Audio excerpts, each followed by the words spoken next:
source that the intelligence which was received before the Paris attacks indicated as many as 60 ISIS fighters have been deployed to Europe and that they were back on European soil, tasked to launch attacks against these 5 cities. There was no indications in the intelligence that they were to be simultaneous attacks.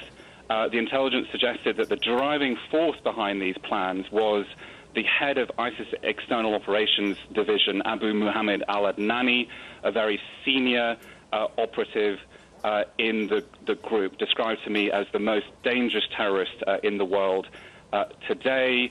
But the intelligence which was received before the Paris attacks was fragmentary, it was difficult to verify, and it was too vague to act on. But clearly they're now taking another look at all that intelligence, given the fact of what we saw play out in Paris in November. And of course, if say 20 operatives were part of that Paris conspiracy, sure, the worry, as expressed to me, is there could be up to 40 individuals, 40 ISIS operatives still out there in Europe planning attacks, Kate. And that's the problem, Paul, isn't it? I mean, it's bad math here. You have people on the ground now potentially still plotting terror. What is being done to identify them and root them out? Well, European security agencies are working overtime to try to prevent the next attack. They're under a lot of strain at the moment. The threat is higher than it's ever been.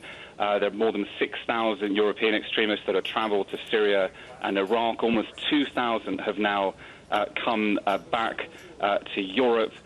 So these are worrying times indeed as we move forward. It appears that ISIS is pivoting increasingly towards international terrorism, that it's trying to focus on the European countries who are part of that anti-ISIS coalition to strike them in retaliation for the strikes that they are launching on ISIS in Syria and Iraq. And there's a worry that